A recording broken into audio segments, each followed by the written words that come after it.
Save to Jacqueline. Oh, we're recording now. Perfect.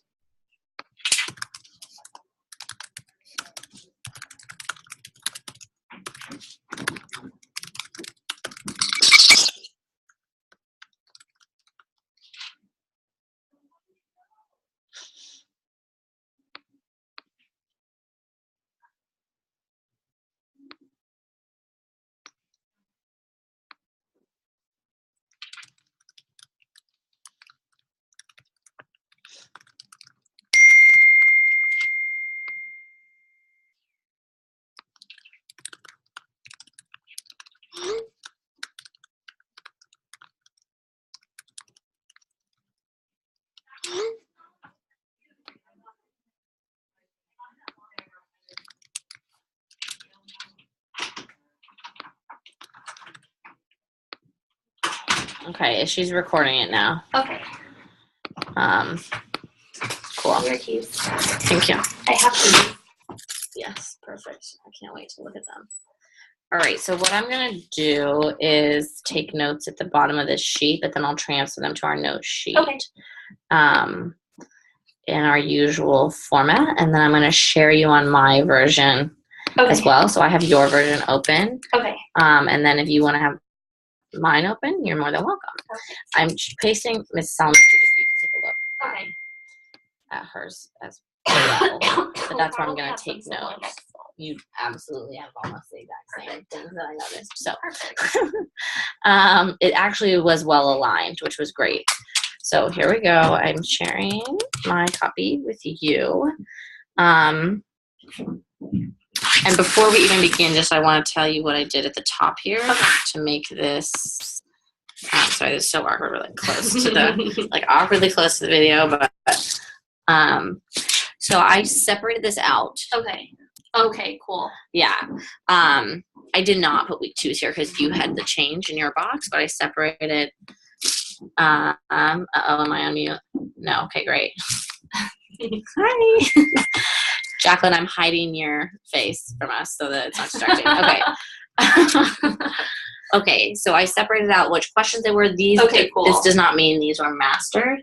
Those are just the right, questions there were that questions. Target. Okay. Right. So what was great was there was a huge change, but the mastery buckets were not there just yet. Yeah. So that's what that shows us. Okay. Cool. Why don't you start me off and tell me what was excellent? They did better than Yeah. the first one, which is really exciting. And I think even looking at a lot of the evidence questions, even the ones that they got wrong because they had to pick 2 answers, you could still see that they were starting to apply a lot of the evidence key points we spent all last week going over. Which exact key points were they? Sorry, that distracted me. What key points did you see evidence of them doing? They were looking for evidence that related to the argument. Yep. But they were missing, sometimes they were missing the entire argument, so they were focusing too much on one part of I think when it was one of the questions about Peru, where they were like, this is about Peru, so this is evidence, but they missed the entire argument. And there were a couple questions where they were forgetting to think about how much schema it took to explain, but they at least know to look for evidence that relates. Yeah. Take a look at their annotations. Because this was something that I was curious about as I was doing it. Any of these are just to look at. Cool. Oh, this one is not. This is no, that's fine. These are the ones here. Okay. This is Rebels. Perfect. So taking a look at their annotations, right? I think you'll see exactly what you were just saying.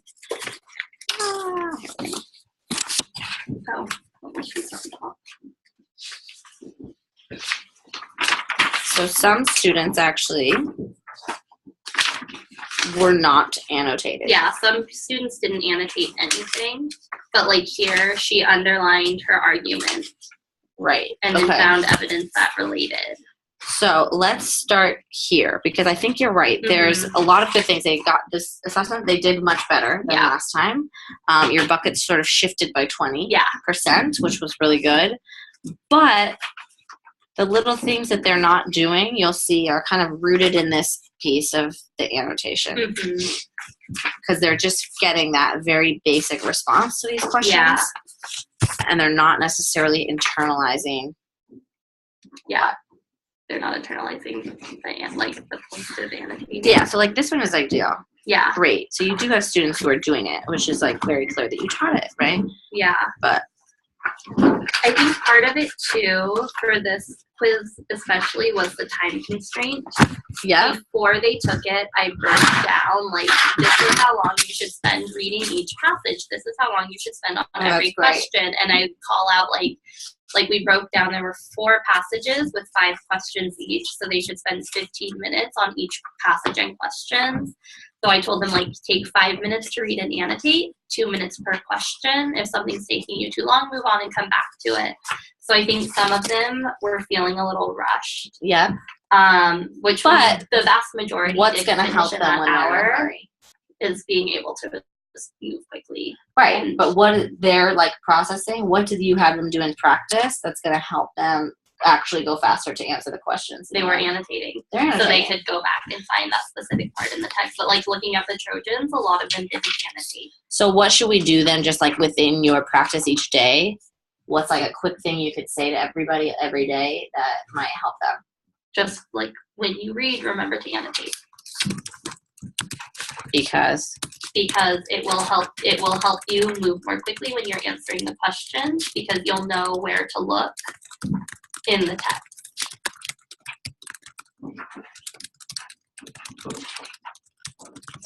Yeah. And that might even be something that like very quickly as you walk around, just narrating like, oh, so-and-so annotated without even reminding them, or like, and because that's like I've walked in your classroom, I've taken work samples from kids and they do it like very thoroughly in class, which is why this is like somewhat shocking, but also it makes sense if they felt pressured. I think because they feel like even like looking through the ones that did annotate, some of them only annotated the first passage and like underlined anything. Right. Because they started feeling pressure for time. And so you need to make that connection for them that those things actually support each other. And I can start doing that like tomorrow when I do my lesson, like make sure like where you only have 5 minutes to read and annotate, but you need to be annotating because it will help you when we get to the question. Exactly. So that's like a pretty quick teacher action that you can do. All right. So let's actually dive on in then to the greater content. Okay.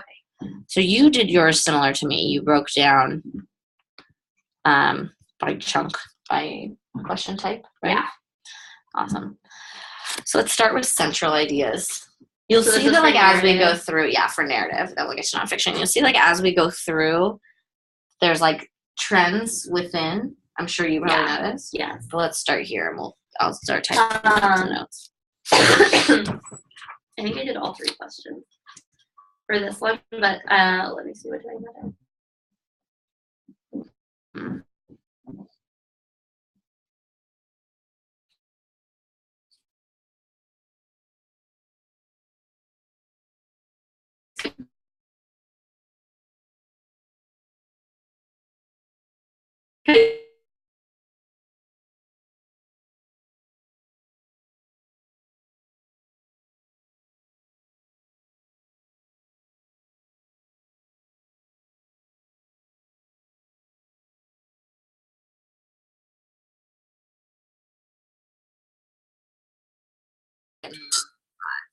This one was all about sequencing.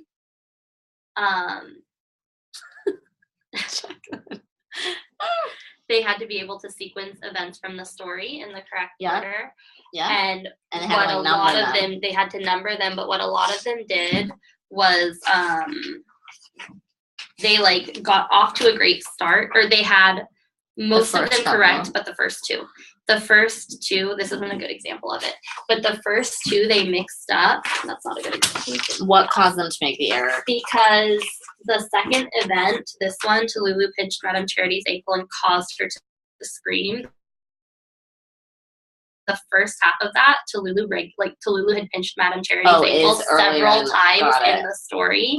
So they saw the beginning and didn't read all the way through and find like which one actually caused her to scream. So what's kind of a quick hit? This to me seems like something that you can address fairly quickly. Yeah, I think I did address it on Friday. Already. I was like, guys, you made a silly mistake because you didn't read all the way through and you didn't go back to the text and identify one specific event. So they didn't read that all the way through and they didn't go back to the text and see which paragraph that specific event happened in.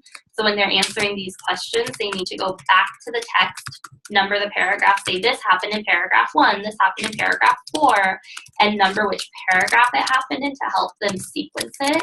And if things are happening in the same paragraph, then they need to go deeper. Yep. And so that was the issue with this was, yes, Tallulah had pinched Madame Charity's ankle at the beginning of the story, but it was only at this point that she screamed. And that was after they were already here. Awesome. So not a big deal. No. So I think one thing that your teacher action, one big one, is that. But I also think it'd be really critical for you. I'd like that you already addressed that this was a simple mistake, but like even just putting some of these, like cover the names, putting them one after another on the overhead, because then they'll see like, what didn't we do here? Yeah. Yeah. So I'll add that because I think that like even when you're show calling, right, you can show call annotation as well. The one thing, like, we don't come back to this again. We're done with this target. So I don't know how to bring this back in. So you're done with this target, but I don't think that the problem was necessarily rooted in this type of question. I think, like, even when you do sequencing, you could do sequencing on the back of your language board. But I like numbering multiple things is rare, but I think the real issue is that they didn't go back and actually underline each event, right? And had they done that, then they could have very easily put them in sequential order, which they did. They just missed 2. Yeah.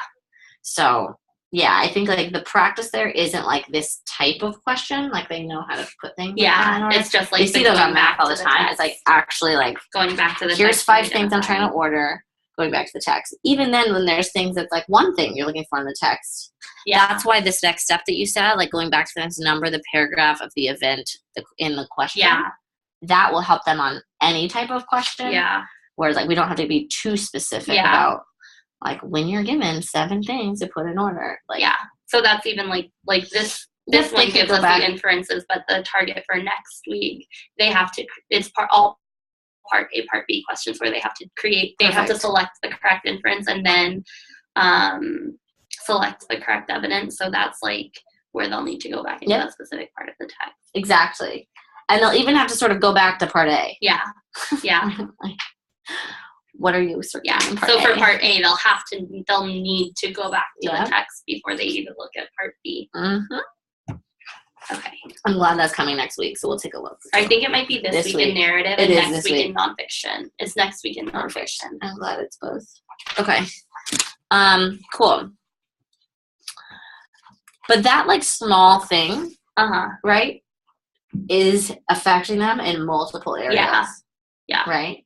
So hopefully that will be one of those, like, key lever things that when you start making it a habit. Yeah. Yeah. Hopefully that will work. All right. Let's take a look at number 7. That was the open response question. And then number 9 was a part B, right? Number 9 was select 2. Key details. Number 7 was the open response question. And they were able to get a lesson. Like, most of them were able to identify a correct lesson from the story, but they either got no points or only 1 point because of their evidence, because they picked one line of evidence, and they need to be able to pick, some of them did, but they need to pick evidence to prove what the problem of the story is and what the solution of the story is. So they needed 2 pieces of evidence, and they were only finding evidence from either the problem or the solution and not actually drawing the connection between how those 2 things are related. Drawing the connection is what I noticed is, like, a really deep-seated issue. Yeah. Right? So what would have actually helped them to do that, right? What action would they have needed to do to be able to easily do that? Go back to the text. Right. And what would have been so nice for them to have at the text? Annotation. Yeah. Their problem and their solution. In their notes every day, they paraphrase. Yeah. So I think that's why they actually got the main problem, because they're used to actually doing some of that thinking in their head. Yeah. But then this is long. Like, this is a long text for a quiz, and they are not holding it all in their head. They're holding the key beginnings. Yeah. But then had they annotated, right? Like, a lot of them said, like, oh, the problem was that he took dance class and everybody laughed at him, and so the theme is don't make fun of people who do things that you don't do, and like things like that. So they like got that the evidence, they got like that the problem was that people were making fun of him, but they didn't get to the solution because they only focused on the details in the beginning, or and that's what was freshest in they only focused on the details in the end, where it was like, ballet class, Adrian looked at me, then at Brady, could you teach me? So those could be two kinds of readers, right? Yeah. Some who start really, really focused and kind of then start like reading quickly, or others who are like, oh, that's the last thing I read. Yeah. But they have to do both, and if they could go back and look at what they jotted down, that would be helpful. So this is a key detail, these two. I actually think 7 and 9 have to do with, I mean, they both have to do with central messaging and idea, because that's what bucket they're in. But let's like break that down a little bit of what component of this main idea are they really stuck on.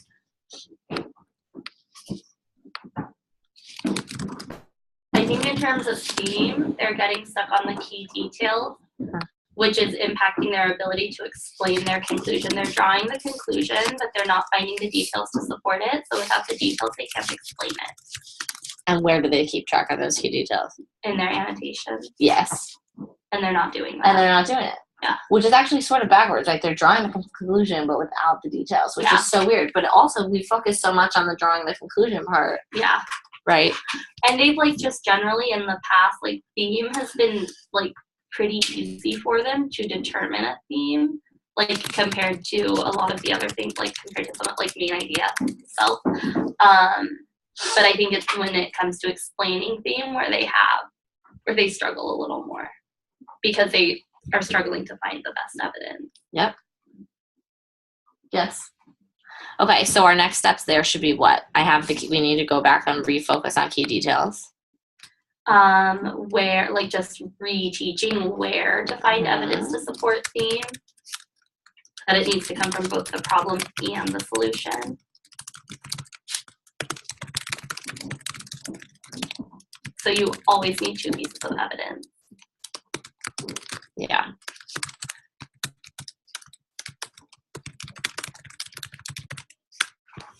And then how to prove that the evidence supports theme.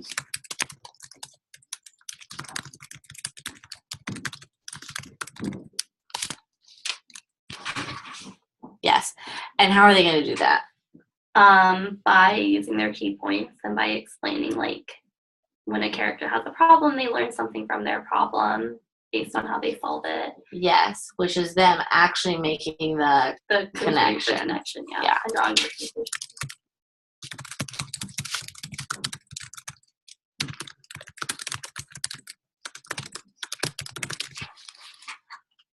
Okay. Yeah, but these are the big underlying issues. I'm in a data analysis meeting.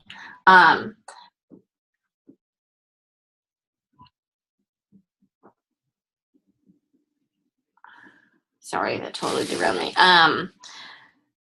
Right. So I think annotation is like a small thing because they know how, but then figuring out for them why it is, like, we can assume it's because they were rushed, but like we don't know, right? Like, there's always weirdness when, like, some kids, they do things every day and then they take a test and they're like so freaked out about the test.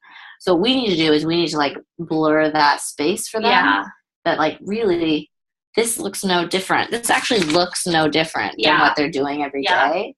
And, like, even though on SBAC it's on the computer, it's not going to look really that different.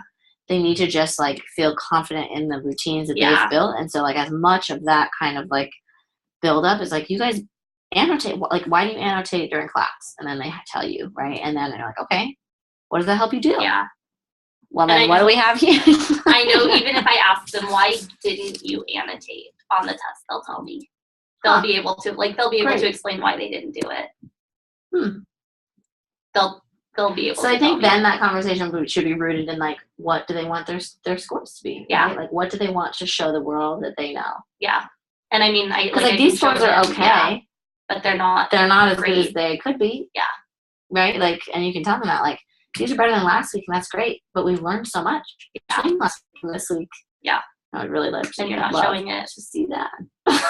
It'd be so nice too. Right. Like, they pick up what you're teaching. Like, they're super invested. Like, when I was in there last week, they're like, no. Yeah. Right. When the lesson's over, they're like, no, we don't want to. And like, as soon as I tell them, pick up your pencil, read and annotate, they're like, oh. They want to. I think. And so when they're testing, what are you doing? I'm circulating. Mm-hmm. Or last week I was.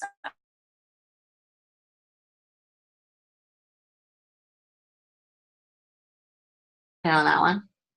No. And during IP review, when you say pick up your pencil, or during or whenever it is, you say pick up your pencil and annotate, what are you doing? Circulating, looking at their annotations, prompting them if they get stuck. So one of them, you're looking at what they're doing, mm-hmm. and one of them, you're not. Mm-hmm. Maybe if you just tell them, like, I'm going to look at these later, because that builds they want you to see what they're doing. Yeah. Also, expect a teacher will be circulating. Yeah. And so reminding them of that, like, I'm looking now, and Miss Laterno, or like whenever we get a schedule, like Miss Laterno will be looking during your back, or Miss Ochoa will be looking. And then if you're at the guided reading table, reminding them, like, I'm going to come around in a second. Yeah. Look. Because it does start with investment, right? Like, they are invested in what? In what I want.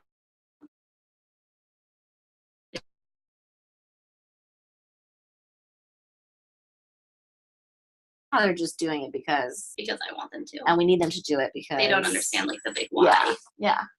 So okay, so explain to them the why. Great. Why we annotate. Yep. Yeah, I think like it's sort of small, but it's also going to make a big impact for them.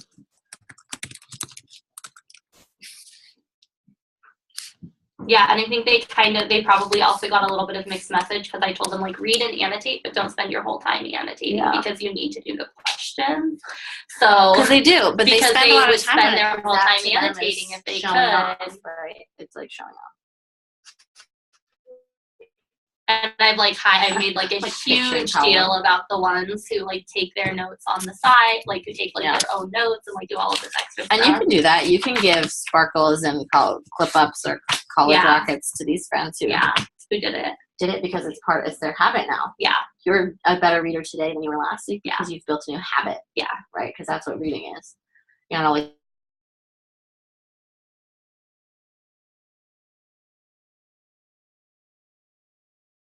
Let's take a look then. We did key details a little bit within that. Is there anything else you want to add from what you noticed within the questions around key details? It seems like they are getting the piece. I know I said this in the beginning. They're getting the piece where your evidence has to connect to your argument, but they're not fully identifying their argument, so they're having loosely connected evidence. And why do you think they're not fully identifying their argument?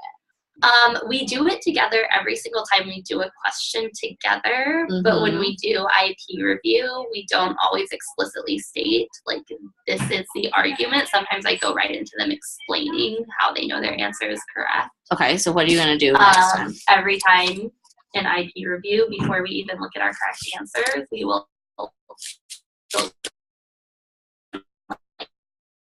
identify the argument, options that are unrelated, and then discuss the choices that are left and like which one's a distractor, which one is the correct answer.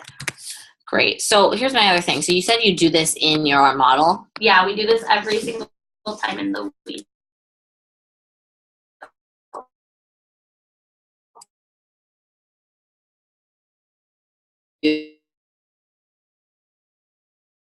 Because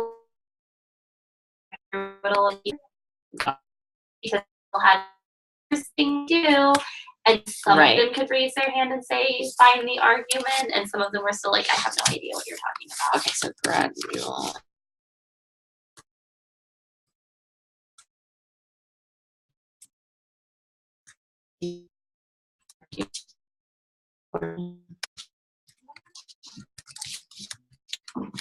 They're all like instead of setting up with you just say that's like right.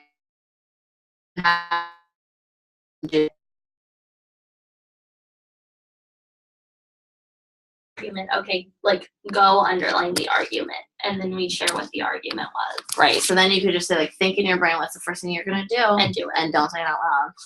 Do it, and we're gonna come back and check. And I'm gonna walk around and look, and then you have your data sheet of like who missed this last time. Like, okay, yeah. So let's take a look. Let's pull up your lessons actually for this week and build that in so that we don't forget.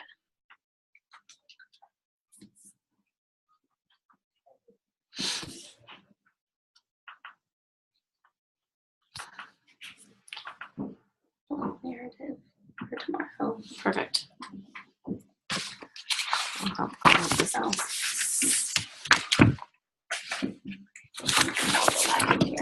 Cool.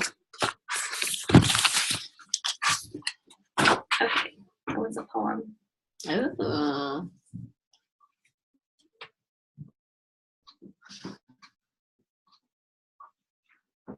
So here's an evidence. Perfect. Yep. So just make a little note to yourself. These are the network ones, right? Which is shares, and I also just added them. Box. Yeah, they're already on box. We're the only ones that have access to these. Oh, fake. I've shared your folder with everybody, so everybody has access to these. I mean, this was in the access to it.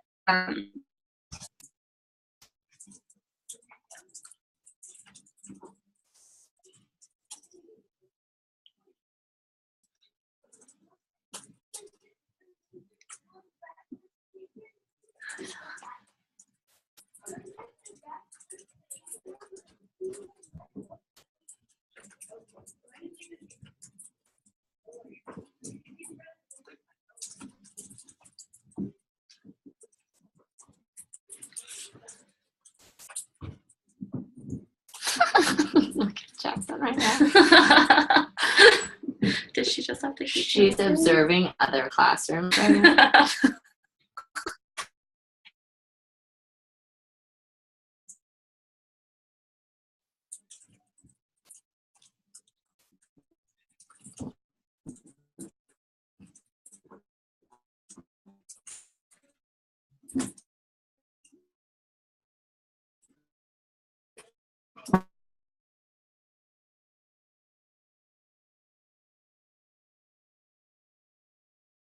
And then underline the argument. Yeah. What's the next thing? Cross off any unrelated evidence. Yeah. Is this on a chart somewhere? And then the third thing.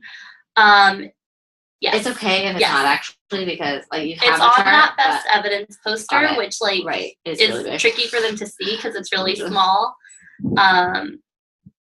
Yeah, that's fine. I'm just wondering because like they do need this to be a habit. Yeah. So like if they need to reference something, great, but then also take that down the week before. Yeah. I can like put this because I think a lot of our charts should come down the week before so they have practice. Yeah. Oh my god, next week. And you can tell them like I want you to practice without this chart. If you're really stuck on remembering the steps, raise your hand and like you can actually help them to find them. Yeah. But like I don't want them to all of a sudden be thrown in with no pick posters. Yeah. I told them that on their language board quiz last week because I had rebels who were like, I was like, what are you looking at? I'm looking for the poster. And I was like, no, do it without the poster because you're not going to have it on SBAC. Totally. And so some of them were still looking, but most of them were like, okay, we won't look. Yeah, good. Okay. So this, I might just put this on a sticky note. Yeah, comments and always put it get everywhere. Comments always get lost for me. What? In the shuffle? Not lost, but they like things like this like get lost in the shuffle of like the bigger comments. Yeah. Unless I like highlight them or like write them on. So I'll put it on a post-it note. Yeah. Cool. All right. Oh hey. I don't know why I had that open. Let's take a note. The one thing I wanted to point out for the word meaning. Yeah. Can you make a connection between their error and word meaning and basically everything we just talked about?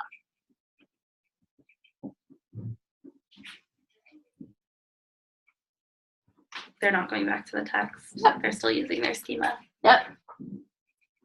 boom. And that's what I've still seen a lot. Yep. They took sort of what was easier, the word that was familiar. Mm-hmm. They need to go back to the context, which is the same as every other problem. Which is why I said the trend within the assessment was actually kind of nice for us. And I'll call them out on it in class. Like if they start to go to their schema, I'll be like, stop, you're using your schema. Yep. So they're starting to get familiar with it. I'll be like, no, that's your schema. You just don't want them to overcorrect. You're using your schema. Right? Like, so that's been like, overcorrect. We had like a passage last week about Anansi and how he was laboring up, and a lot of them picked laboring up the tree with the pot on his back. And a lot of them picked the distractor, which was he crawled up the tree because they were using their schema about spiders. And I told them, I was like, you're using your schema. Also, like, if they really stop thinking about the word laboring. Yeah. That's a good one. Okay. Nonfiction. They do, like, significantly better when main idea questions are multiple choice. Yes, they do. When they're open response. Why because they don't have to generate it themselves. But then Scheherazade and I were just talking about how they actually also do better on the main idea questions on the step test because they're thinking through it aloud. And I've had a lot who will start going, and they'll just like say everything, and then I'll come back and restate the question, and they'll give a great main idea. But what they're doing on the written questions is they're still going through those key points in that order, and they're just stating them in that order and not always drawing the conclusion. So they're actually not making the connection. So that's what Scheherazade and I talked a lot about. Is like she also said like they're not drawing the conclusion, but we looked at like what within that is the part, and this is what we talked about last week when we were prepping the main idea one. Is like these steps are super important, but even on that chart, it's not there, right? Like. Yeah, the thing that's really holding our back is the connection between the key details. Yeah, and that's where the conclusion comes And you put that with the conclusion, like, what do the key details have in common? That's the part that they are stuck. Yeah. They're coming up with the, like, inferential conclusion. Yeah. But they can't really, their gap is right in that little. Yeah. So what are we going to do? This has been the thing.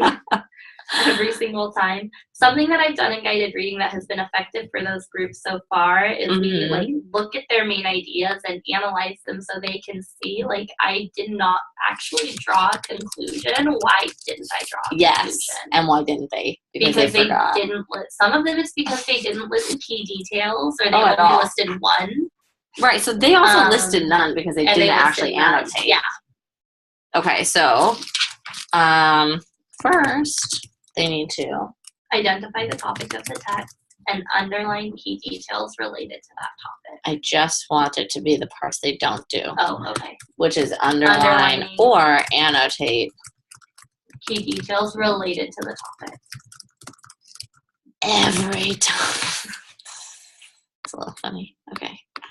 My thing is like doing that thing where you have it open to so it's like getting all wonky. Hello, it's Catty. Okay. Then what they need to do is think, how are these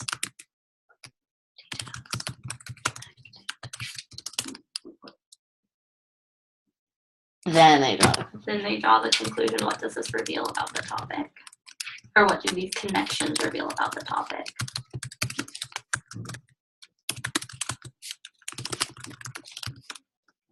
Yes. And then that helps them, this like showing them their main ideas and analyzing what they have and haven't done helps a lot of them. Like Kenton has done this multiple times. He'll come with a conclusion, but it's focused on just one detail. And so like that's how them see. Which is also like, how do you do that? Because he only wrote down one key detail. So like, and they do that. Which you could expect, like that's not totally bad, right? Yeah. Like that's actually good. Like, oh, you see that it has to come from this, but what you are not seeing is that like the conclusion has to come from multiple things. Whereas like an inference alone can come from one detail. And that's what like the multiple choice question, the biggest distractor, like 61% got it correct, but the biggest distractor was that they were able to rule out the two that definitely didn't sound anything like a main idea, but they picked the distractor because they focused on just one important key detail. Which is what they were doing wrong in their open response too. Yeah. And their open response is a little different because they're like so many of them are just stating the topic. They were saying like the topic is about llamas or like the topic is about farming. Right. Which was that question? Which one about llamas? The one was like the author. 15. So the other thing that 16. That one. Shahara's and I noticed is that all of these questions say like what is the main idea of blank. And so one thing she worked on and went back into the lessons this morning was and changed some of the question stems to be less explicitly asking for main idea because they might follow these steps when I say what's the main idea, but they have to follow the steps. If someone says like the author believes this, and then it's your supporting answer or supporting details.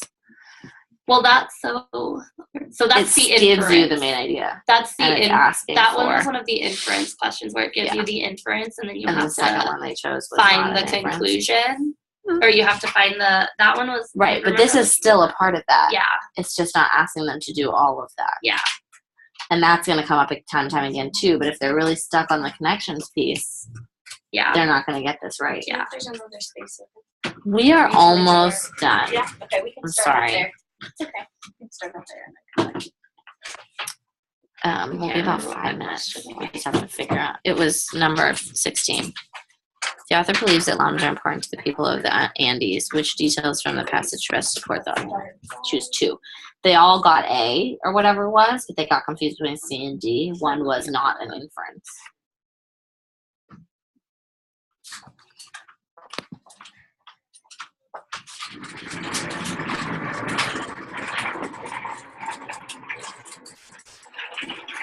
Oh, wait. Nope, I'm thinking of a different question. Sorry. Yeah, because this one is one where they give the inference and you have to find. This is one of the key details. Oh, there wasn't a clear distractor on that one. Sorry. And this one, I remember looking at this one and being like, why did they get this one wrong? And they picked C, I think, but they didn't pick D because D didn't explicitly say llamas in it. It said they. So they again, we're not applying these in terms of the entire passage. Okay, so let's think real quick how we're going to address this issue of synthesizing in their minds. I think it was this one that they missed. Right. There's a lot of things with that one. Because it was one, they had to use their whole synthesis of a paragraph to then decide if it was evidence instead of using something within the paragraph. Yeah.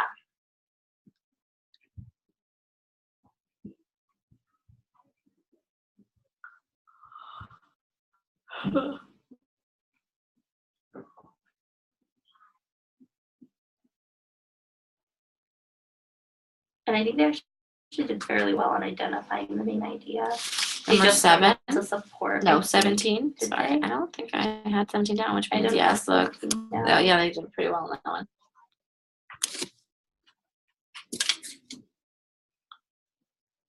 It was 61%, so they did fairly well. But again, no real clear structure, right? A or B. Well, and they But then that was the same thing with They picked, where is this quiz?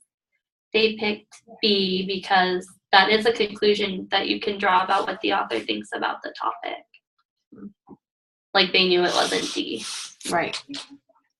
And they this was the main idea that they need. This was similar to the main idea they need for question 5. Yeah. So the ones who picked B just didn't see the passage as the entire thing.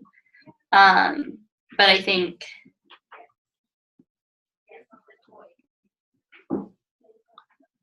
this one was challenging to them because they had to But they had to take everything they would have in theory pulled out and combine, right? So again, had they annotated and they had the little details, they would then need to synthesize what the paragraph. They would have seen this paragraph talked about this talked about this, and all of those ideas come back here.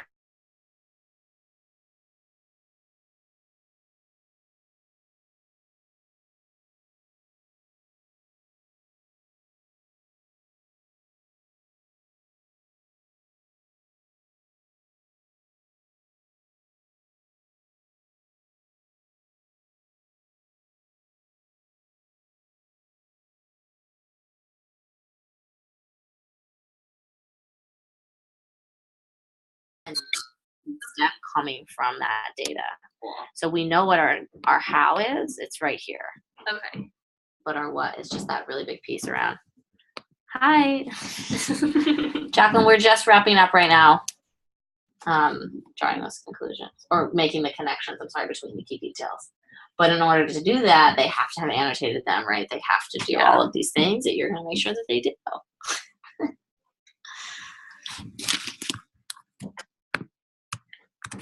Can I have access to that? Yes, you're on that. And I'm also going to make sure it's on my week ahead for your week ahead. Okay. Yeah. Right here. Can you also just email that to me? Yes, I would be more than happy to. I included one thing that I know. I pulled out with shares out that she did, so you're not like, what is this when you see it? Okay. On her plans. Okay, sorry, I'm making sure this is all where I need it to be. Okay. What? Okay, it's just missing this.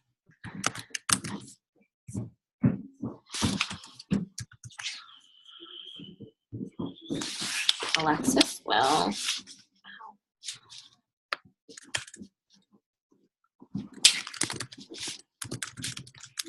Push to make connections to documentation. Bye. Doing all of these Doing all of these really wonderful things that we came up with during our. Damn. Okay. Yes. There you go.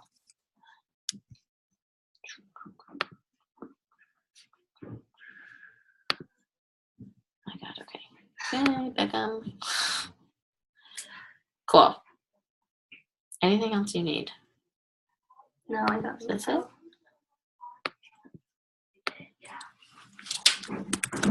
Cool. I'm excited. So, just so that we're super clear, for next time, we're doing this on Friday. Yes. Do you feel like that's a good enough turnaround? Like, you feel good with that? Friday morning? Yeah, my one concern is just, like, if they don't finish.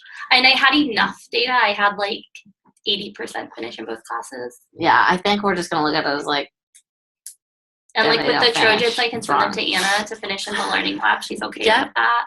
With the Rebels, they don't have as much of that leeway, and they're the class that tends to take longer. Yeah.